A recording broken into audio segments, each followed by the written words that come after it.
Hey, hi friends. So I hope you all are doing good at your home. So yesterday we learned the first stanza of this poem, Aunt Jennifer's Tiger, and the poet name is Adrian Rich. So हम सब ने कल हमने पढ़ा था कि कैसे एक जो विमेन होती है, एक फीमेल होती है, वो कितने सारे बंधनों में बंध जाती है और जो उसकी लाइफ होती है वो उसको एज अ बर्डन फील कर रही होती है। और उसी के थ्रू जो हमारी आंट जेनिफर से वो कुछ टाइगर्स बना रहे हैं, एम्ब्रॉयडरी जो होती है, जो कढ़ाई वो कर रहे हैं, उस पे वो कुछ अपने टाइगर्स बना रहे हैं जो कि प्रांस कर रहे हैं, उछल कूद कर रहे हैं और कहीं ना कहीं वो अपनी फीलिंग्स को एक्सप्रेस करना चाहते हैं। सो आज उसी के कंटिन्यूएशन में हम नेक्स्ट स्टेंजा हम पढ़ने वाले हैं। अभी हम देखेंगे हमारा नेक्स्ट स्टेंजा। एक बार फर्स्ट स्टेंजा को मैं हल्का सा रीड करूंगा। Aunt Jennifer's tiger prance across a screen. I hope the meaning of the screen is totally clear in the last video. Screen का मतलब है जो एम्ब्रॉयडरी वो कर रहे हैं, जो कढ़ाई कर रहे हैं, उसका जो कपड़ा उन्होंने लिया हुआ है, उसकी जो कपड़े के ऊपर जो टाइगर बना रहे हैं, that was the screen, right. Bright topaz denizens of a world of green. Topaz colour को इंडिकेट कर रहा है, that is the bright yellow colour. They do not fear the man beneath the tree, they pace in sleek chivalric certainty.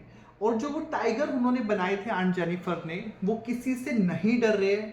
वो जो man जो tree के नीचे वहां पे खड़े हुए उनसे वो नहीं डर रहे हैं और वो स्लीक शिवालिक सर्टेनिटी, एक निश्चितता से वो चल रहे हैं, वहां पे शूरवीरों की तरह वो चल रहे हैं और आगे बढ़ते जा रहे हैं। सो कहीं ना कहीं हमारे जो पॉइंट है वो कहना चाह रहे हैं कि यार जो उनकी फीलिंग्स है, जो उनकी इनर फीलिंग है, वो भी वैसे ही शूरवीरों की तरह आगे बढ़ते रहना चाहती है, लेकिन कहीं ना कहीं वो नहीं बढ़ पा रही है। So now come to the next stanza.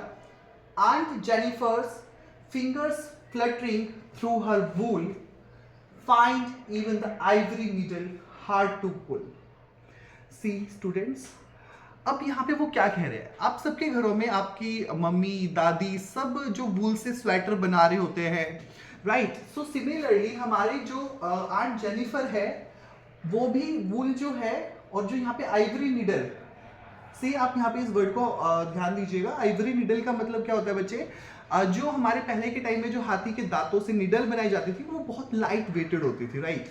So light weighted वो जो आइवरी निडल थी वो भी वो उनके लिए मुश्किल हो रही है और जो उनके हाथ है, हैंड्स है, वो फ्लटर कर रहे हैं, यानी कि वो कांप रहे हैं, वो घबरा रही है उस हल्के से जो वुल है उसको उठाते हुए भी, और वो उनके लिए बहुत मुश्किल हो जा रहा है। जो वो आइवरी निडल है उस कपड़े के अंदर उसको भी वो घुसा नहीं पा रही है। यानी कि कहने का मतलब क्या है?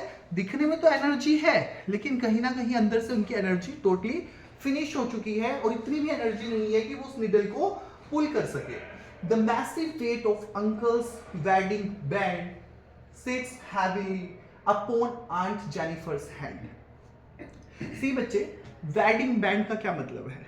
इंगेजमेंट होती है, रिंग सेरेमनी होती है, रिंग डाली जाती है।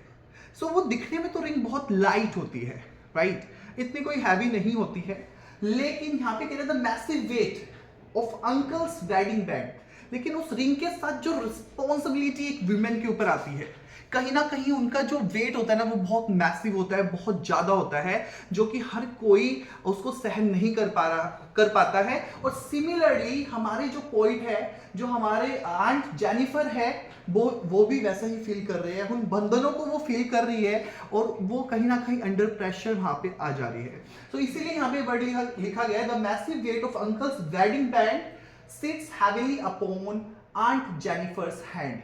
और आंट जेनिफर के हैंड पे वो रिंग इतनी भारी वो लग रही है कि वो उस वुल जो वुल है, जो आइवरी निडल है, उसको इवन पुल भी नहीं कर पा रही है, जो कि एक बहुत हल्की निडल होती है।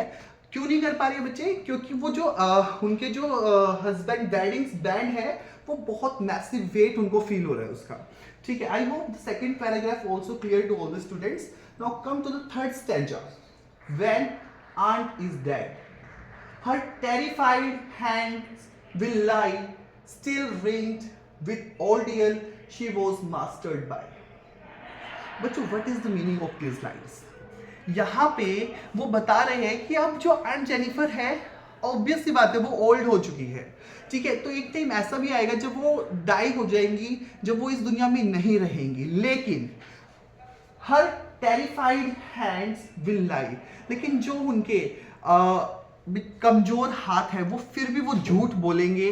वो क्या बोलेंगे? Still ringed with ordeal she was mastered bye, यानी कि जो उन्होंने वो रिंग पहनी हुई है, जब वो नहीं रहेंगे इस दुनिया में, उसके बाद भी अगर हम उनके हाथों को देखेंगे हमें लगेगा कि शायद ये सुखी थी, क्योंकि वो मास्टर्ड हो चुकी है। वो अंदर से दुखी थी, लेकिन वो अपने इमोशंस को कहीं ना कहीं छुपा रही है, कहीं ना कहीं अपनी फीलिंग्स को सप्रेस कर रही है, और उसके बाद वो एक चेहरे पे स्माइल रखती है, और उनके मरने के बाद भी उनके जो हैंड्स होंगे, जो हैंड्स में रिंग होगी, वो यही शो करेगी कि वो शायद बहुत सुखी थी, और लेकिन उनके जो दुख था वो कोई भी शो नहीं कर पाएगा। और यहाँ पे इसीलिए ही लिखा गया है शी मास्टर्ड बाय, वो मास्टर हो चुके, इतना टाइम उनको हो चुका है ये शो ऑफ करते हुए कि यस यस यस वो खुश है, लेकिन कहीं ना कहीं वो अपनी फीलिंग्स को एक्सप्रेस कर रही है, ठीक है। The tigers in the panel that she made, the tigers in the panel that she made will go on prancing proud and unafraid, लेकिन उनकी फिंगर्स, उनके हैंड्स जो है वो तो हो सकता है कि लाइव करे, वो हो सकता है कि झूठ बोल दे, लेकिन जो उनके टाइगर जो उन्होंने बनाए हैं, 3 टाइगर 4 टाइगर, जो भी उन्होंने जितने भी टाइगर बनाए हैं, जो उनकी फीलिंग्स थी वो कभी भी सप्रेस नहीं होंगी, वे हमेशा ही प्रैंस करती रहेंगी, उछल कूद करती रहेंगी, और बिना और गर्व के साथ और बिना किसी से डरे हुए आगे बढ़ती चलेंगी।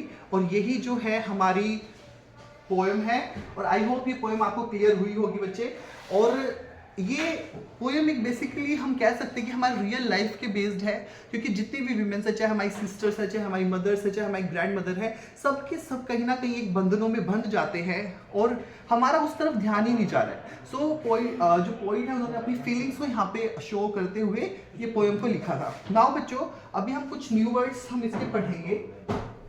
So these are the new words that used in this poem. So first is prance. Prance मतलब उछल कूद, and in English also I have written here walk or move around with high springy steps.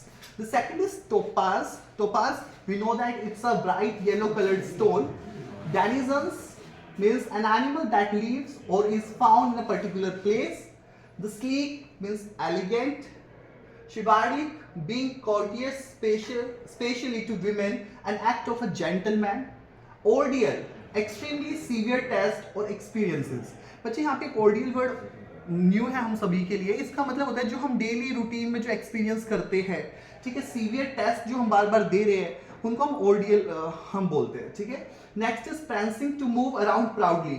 Proud के साथ move करना, उसको prancing यानी कि उछल कूद करना, basically meaning is prancing. Next is a fluttering, to move in quick irregular motions as if being agitated, यानी कि जब आप कभी हेजिटेट हो जाते हैं, कभी आप घबराते हैं तो शिवर करने लग जाती है आपकी उंगलियां, फ्लटर करने लग जाती है, तो ये वर्ड यहाँ पे इसीलिए हमने यूज किया है। So all this new words you have to note down in your notebooks, और इनको आपको लर्न भी करना है और try to use in your daily life so that you will never forget the new words. Okay, now the next is the poetic devices.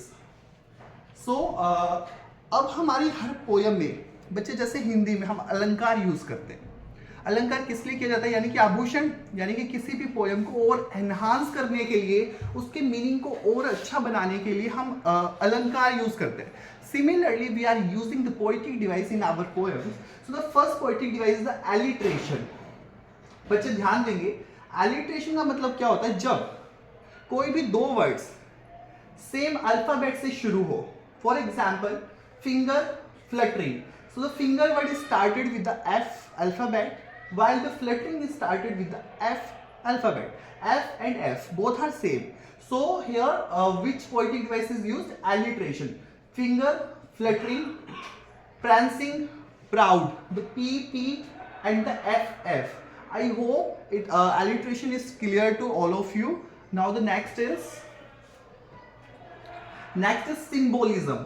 बच्चे, जब हम किसी सिंबल से किसी चीज को रिप्रेजेंट करते हैं उसको हम सिंबोलिज्म बोलते हैं। Now it is the use of symbols to represent ideas और क्वालिटीज। अब अगर हम पोएम की बात करें, बहुत शॉर्ट पोएम है, लेकिन स्टिल हमारे जो पोइट थे, कौन थे poet?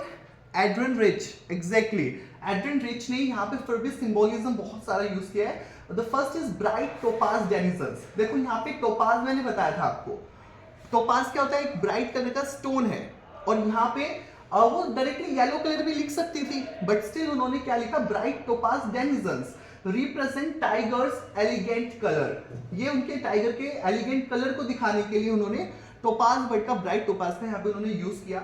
Next is massive weight of uncle's wedding band represent male domination.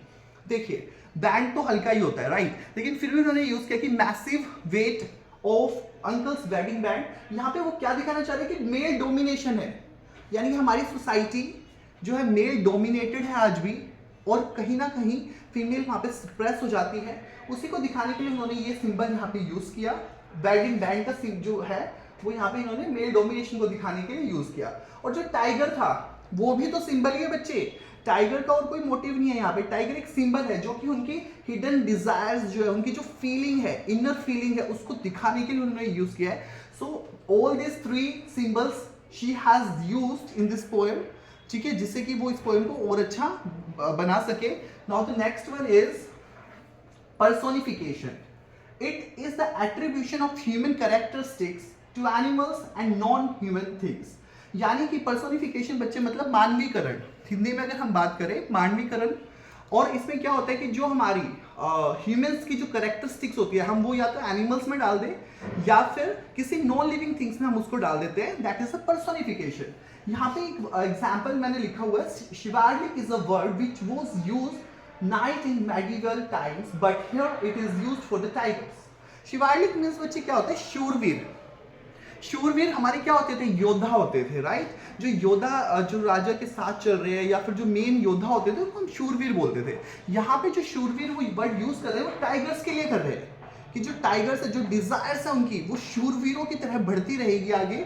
तो यहाँ पे कहीं ना कहीं ये कि शिवालिक जो कैरेक्टरिस्टिक्स होती है ह्यूमन की, और हमने यहाँ पे टाइगर्स के लिए यूज किया है राइट, या फिर हमारे जो डिजायर्स है, नॉन लिविंग थिंग्स है, उनके लिए हमने यहाँ पे यूज किया है, इसीलिए यहाँ पे पर्सोनिफिकेशन हमने एक पोएटिक डिवाइस यूज किया है। Next is hyperbole. This one is the last poetic device that used in the poem. So hyperbole मतलब होता है हिंदी में बच्चे अगर हम बात करें अतिशयोक्ति अलंकार। किसी चीज को जब हम बहुत बड़ा चढ़ाकर बताते होते हैं उसको हम हाइपरबोल बोलते हैं। Example is written over here, massive weight of uncle's wedding band sits heavily upon aunt Jennifer's hand. देखो बैंड बहुत हल्का है, लेकिन फिर भी हमने उसको बड़ा चढ़ा के बताया, यार इतना हैवी बैंड है कि वो जो आंट है उनके वो हैवीली बैठ चुका है उनके हैंड के ऊपर, और मतलब इतना हैवी हो गया कि हाथ वो उठा भी नहीं पा रहे हैं right. The weight of wedding band can not be heavy but it symbolise mental trauma of marriage. लेकिन ये मेंटल ट्रोमा जो है मैरिज का उसको शो कर रहा है। सो इसीलिए here we have used the hyperbole poetic device. I hope this all the poetic devices is clear to all of you. Or with this, we will stop this poem over here. And the question answers I will share in the group. So all of you are instructed to note down the question answers, the new words, and this poetic device in your notebooks. Thank you very much. Have a good day.